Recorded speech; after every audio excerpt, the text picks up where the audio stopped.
Thank you for வாட்சிங். இன்றைக்கி நம்ம வீட்டில் பொங்கல் சாம்பார். இந்த சாம்பார் முதல்ல ரெடி பண்ண போகிறேன். அதுக்கு 2 ஸ்பூன்ஸ் ஆயில்,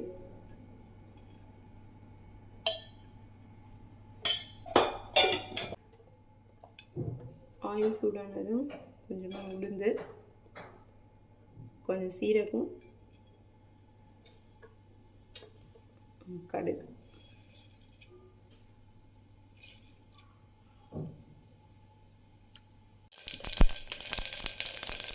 கொஞ்சமாக பெருங்காயம் போட்டுக்கலாம், கருவேப்பிலை,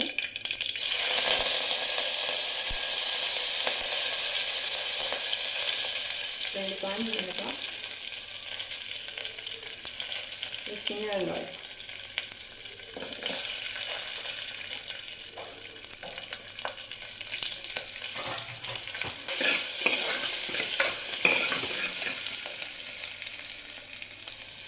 அடுத்து தக்காளி போட்டுக்கலாம்.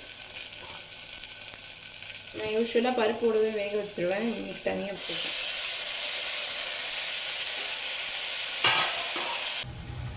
வெங்காயம் தக்காளி நல்லா வதங்கிடுச்சு. வேக வச்சு கடைஞ்சி பருப்பு இதில் ஊற்றிடும்.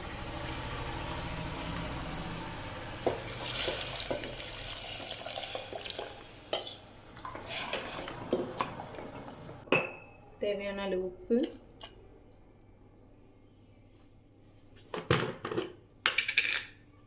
குழம்பு மிளகாத்தூள்,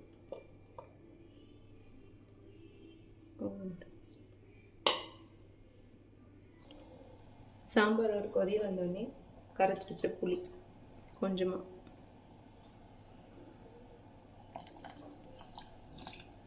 சாம்பார் நல்லா கொதிச்சு ரெடி ஆகிடுச்சு. ஆஃப் பண்ணிவிட்டு பாத்திரத்துக்கு ட்ரான்ஸ்ஃபர் பண்ணிக்கலாம். இதில் கொத்தமல்லி போட்டு வச்சுருக்கேன். அது இப்போ டேஸ்டியான பொங்கல் சாம்பார் ரெடி.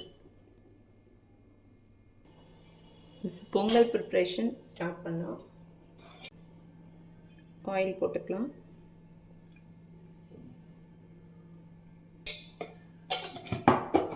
கொஞ்சம் சூடானதும் கொஞ்சம் தாராளமாக சீரகம் போட்டுக்கலாம். சீரகம் போட்டால் தான் டேஸ்ட் அதிகமாக இருக்கும்.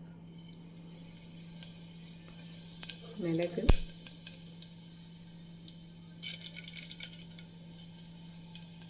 போட்டு ஸ்லோ பண்ணிடுங்க.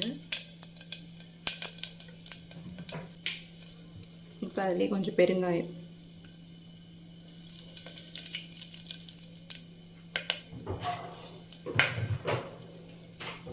முந்திரி,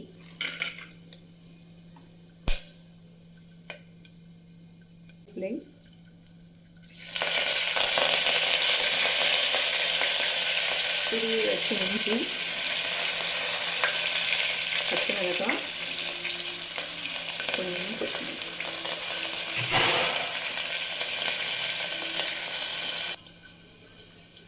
இந்த டம்ளரில் 1.5 டம்ளர் அரிசியும் 1/2 டம்ளர் பாசி பருப்பும் போட்டிருக்கேன். அதுக்கு 1 டம்ளருக்கு 3 கிளாஸ் தண்ணி போட்டுருக்கேன்.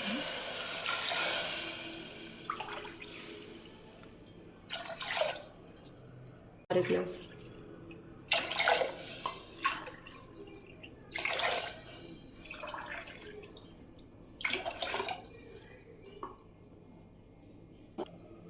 பொங்கல் தேவையான உப்பு. இப்போ தண்ணி நல்லா கொதிக்கணும். கொதித்ததும் அரிசியை போட்டு மூடி வச்சுக்கணும். தண்ணி சூடாயிடுச்சு.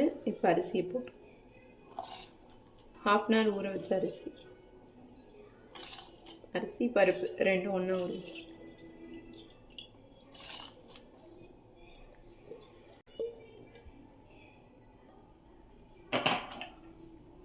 அரிசி போட்ட உடனே தண்ணி கொதிக்க ஆரம்பிச்சிச்சு. இப்போ க்ளோஸ் பண்ணிட்டு 5 விசில்ஸ் விட்டு எடுத்தால் பொங்கல் ரெடி.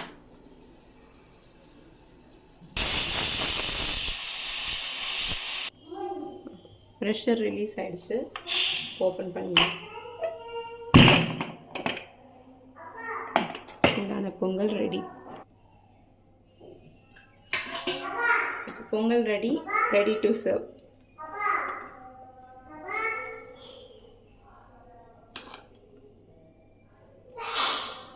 சூடான பொங்கல்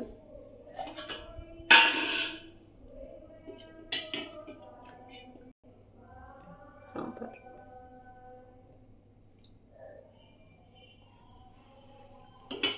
இன்னைக்கு நம்ம வீட்டில் இதான் டிஃபன்.